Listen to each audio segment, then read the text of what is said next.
সিএসসিতে তৃণমূলের গোষ্ঠীদ্বন্দ্ব থ্রেট কালচারকে ঘিরে পাল্টা থ্রেটের অভিযোগকে ঘিরে কলকাতার 5টা অফিসে কার্যত অচল অবস্থা চলছে বলে অভিযোগ।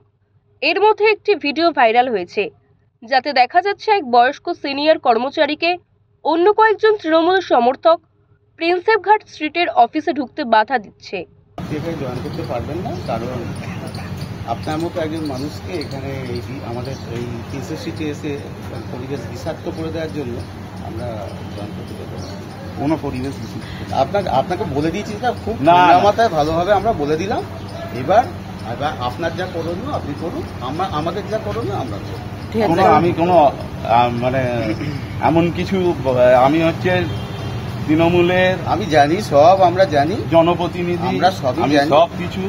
হ্যাঁ, আমি মমতা ব্যানার্জির দল করি, আমরা বন্দ্যোপাধ্যায়ের দল করি। আচ্ছা দাদা, উনি কি করেছেন? আপনি যে অফিসে আমরা কোনো কথা বলতে চাই না, আমরা যেটা বলার বলে দিয়েছি তো ব্যাস। আচ্ছা, এটা ম্যানেজমেন্ট ঠিক করবেন না আপনারা ঠিক করবেন? ম্যানেজমেন্টকে বলুন আপনি। হ্যাঁ, ম্যানেজমেন্টকে বলুন।